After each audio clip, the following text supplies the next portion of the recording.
Hello everyone, welcome to Hariom classes for maths.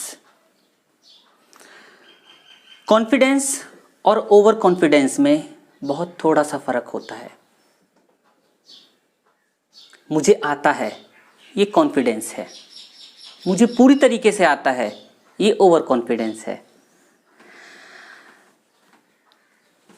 मैंने बहुत सारे बच्चों को ये कहते सुना है कि उन्हें एलसीएम आता है, लेकिन फिर भी वो गलती करते हैं। इसी कड़ी में आज मैं एलसीएम के कुछ एग्जाम्पल्स आपको बताना चाहता हूँ जो शायद आपके आगे काम आएंगे। देखिए, अगर आपको नंबर्स का एलसीएम निकालना सीखना है तो 1.2 एक्सरसाइज के कुछ फर्स्ट सेकंड थर्ड क्वेश्चंस में हम एलसीएम निकाल चुके हैं और हमने वहाँ तरीका सीखा है। लेकिन यहाँ पे हम जो हमारे आगे क्वेश्चंस में यूज होते हैं एलसीएम, उसकी बात करने जा रहे हैं।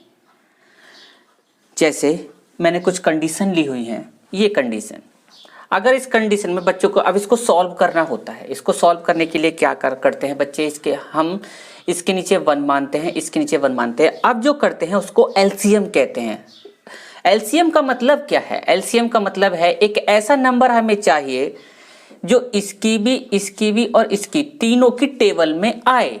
अगर वो सिंपली हमें पता चल जाता है तो ठीक है। जैसे 2 है, 2 1 की टेबल में भी आता है, 2 2 की टेबल में भी आता है, 2 फिर से आके जो 1 लिखा है उसकी टेबल में भी आता है, तो हमने सीधा सीधा लिख लिया। अब हम क्या काम करते हैं, इस 1 का टेबल तब तक पढ़ते हैं जब तक 2 ना जाए। तो 1 2 जा 2, तो उस 2 की मल्टीप्लाई इसके साथ करके यहाँ लिख दिया। ऐसे ही ये 2 का टेबल तब तक पढ़ा जब तक ये 2 ना जाए। तो 2 1 जा 2, उस 1 की मल्टीप्लाई जब हम इसके साथ करेंगे तो ये आ जाएगा। ऐसे ही यहाँ 1 लिखा हुआ है, 1 का टेबल तब तक पढ़ेंगे जब तक 2 ना आ जाए। तो 1 2 जा और इस की मल्टीप्लाई इसके साथ करेंगे तो यहाँ पर 4 आएगा, ये 4 आएगा, ये भी 4 होगा। तो आगे हम इसे सॉल्व करेंगे। इस 2 की मल्टीप्लाई अब इधर 0 के साथ करेंगे। जैसे ही 0 की मल्टीप्लाई 2 के साथ होगी तो वो 0 हो जाएगा और इधर वाला ये आ जाएगा। और इसको हम आगे जैसे सॉल्व करना होगा वो हम आगे जो भी कंडीशन दी होगी करेंगे। जैसे ये क्वेश्चन है, ये मैंने एक अलग पार्ट लिया है। अब हमें एक ऐसा नंबर चाहिए जो इसकी भी टेबल में आए, इसकी भी टेबल में आए, इसकी भी टेबल में आए। तो हम सोचते हैं यार 5 की टेबल, 2 की टेबल। अगर हमें कुछ नहीं समझ में आ रहा तो हम क्या काम करते हैं, फैक्टर करना शुरू करते हैं। 5 के फैक्टर करो। क्या 5 के फैक्टर हो सकते हैं? नहीं। 5 को लिख सकते हैं 5 मल्टीप्लाई 1। 2 को क्या लिख सकते हैं, 2 मल्टीप्लाई 1। 7 को लिख सकते हैं 7 मल्टीप्लाई 1। मतलब और कोई इनका फैक्टर है ही नहीं। अगर किसी का कोई और फैक्टर नहीं होता 1 के सिवा तो हमें क्या काम करना होता है, उन सब की मल्टीप्लाई कर दो, इसकी और इसकी, तीनों की आपस में मल्टीप्लाई करके लिख दो। लिख दिया।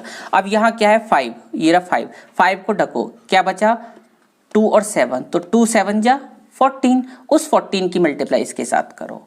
इसके नीचे क्या है 2, इस 2 को ढक लो, बचा क्या 5 और 7। तो 5 और 7 की मल्टीप्लाई करोगे तो क्या आएगा 35, उस 35 की मल्टीप्लाई यहाँ करके यहाँ लिख दो। अब इसके नीचे क्या है 7, ये 7 को टको, इन दोनों की मल्टीप्लाई करो, क्या आया 10, उस 10 की मल्टीप्लाई इसके साथ करो और यहाँ लिख दो। और इस तरीके से फिर ये जो नीचे बचा है इसकी मल्टीप्लाई इधर 0 में कर दो। तो आप ये सॉल्व कर सकते हो, आगे जो भी करना हो उसके अकॉर्डिंग कर दो।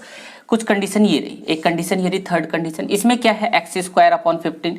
हम क्या सोचते हैं, इसके फैक्टर इसके सोचते हैं। ऐसा अगर जैसे इसमें मैं बात करूं, इसमें तो मुझे सीधे सीधे पता चल जा रहा है कि एक ऐसा नंबर बताओ जो इसकी और इसकी दोनों की टेबल में आए। तो 15 है, 15। वैसे हम इसके ऐसे फैक्टर भी कर सकते हैं, 5 मल्टीप्लाई 3 और 5 = 5 मल्टीप्लाई 1। अब सबसे पहले एलसीएम निकालने के लिए हम एचसीएफ निकालते हैं। एचसीएफ का मतलब है जो दोनों में कॉमन हो, ये रहा कॉमन 5, और उसके बाद जो बचता है उसकी मल्टीप्लाई कर देते हैं, वही एलसीएम निकलता है। ये मैं आपको 1.2 एक्सरसाइज में सिखा चुका हूँ। यहाँ पर भी हम, हाँ एक और बात यहाँ पर आती है, एक और बात मैं यहाँ बता दूँ जो जरूरी है। जैसे यहाँ पे आप कहोगे सर यहाँ पे तो 7 था, आपने इसको पूरे को ले लिया, और यहाँ पे देखो हमने नीचे 1 लिखा है, आपने यहाँ 1 क्यों नहीं लिखा? देखिए, इस कंडीशन में और इस कंडीशन में भी आपको फर्क आना चाहिए।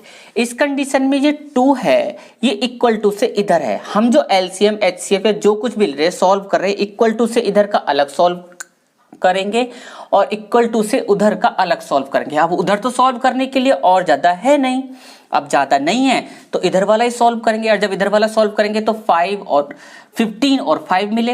अब 15 और 5 मिले तो हमें इन्हीं के लिए सोचना होगा। अगर इसको भी इधर ला के सॉल्व करना है तो इसे इधर लाओ और तब सॉल्व कर सकते हो, वो मैंने नहीं किया, आप चाहो तो कर सकते हो, आंसर पे कोई फर्क नहीं पड़ेगा।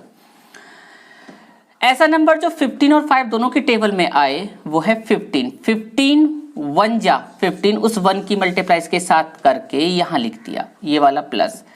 5 3 जा, इस 3 की मल्टीप्लाई इसके साथ करके यहां लिख दिया इक्वल टू 7। अब हमारे पास नीचे 15 बचा, इस 15 की मल्टीप्लाई इधर की। हर बार करते थे तो उधर 0 आता था, लेकिन अब कर रहे तो अब आ रहा है 15, तो 7 मल्टीप्लाई 15 आगे सॉल्व कर सकते हैं, चाहो तो इधर लाओ या कुछ भी करो। ये तो रहे कुछ नंबर्स के हिसाब से, लेकिन कुछ इस तरीके के भी एलसीएम हमें लेने होते हैं। अब देखिए यहाँ पे ये ब्रैकेट है और यहाँ पे ये ब्रैकेट है, 1 करके 1/3 है। इस तरीके के एलसीएम में आपको कुछ नहीं करना, आपको देखना है कि दोनों से ब्रैकेट सेम तो नहीं है। अगर दोनों सेम नहीं है तो ये बहुत आसान है, इन दोनों की इस आपस में मल्टीप्लाई कर दो, इसकी मल्टीप्लाई इसके साथ करके यहाँ लिख दो, इसकी मल्टीप्लाई इसके साथ कर दो, इसकी मल्टीप्लाई इसके साथ कर दो। ये बिल्कुल ऊपर वाले क्वेश्चन की तरह ही है।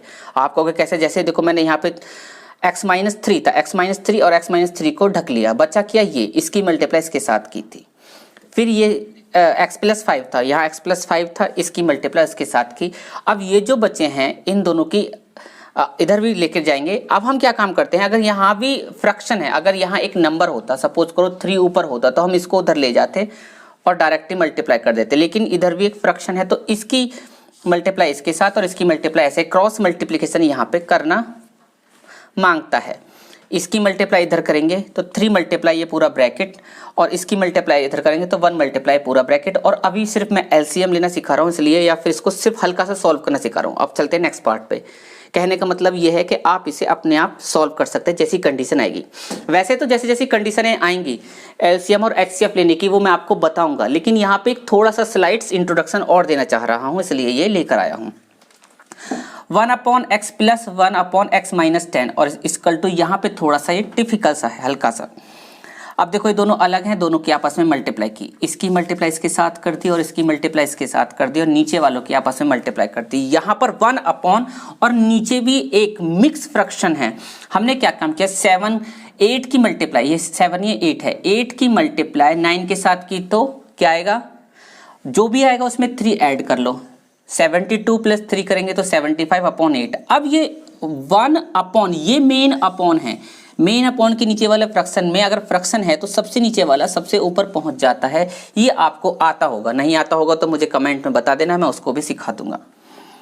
तो जब इसके ऊपर 8/75 ये हो गया, अब क्या काम किया, इसको ऊपर सॉल्व किया, नीचे वाले को नीचे सॉल्व किया, क्रॉस मल्टीप्लीकेशन की और आगे करके लिख दिया। मैंने कोशिश की है आपको ये समझाने की, लेकिन अगर इसमें कोई परेशानी है, कुछ समझ में नहीं आ रहा है तो आप मुझे बताएंगे, तभी मैं आपको बता पाऊंगा।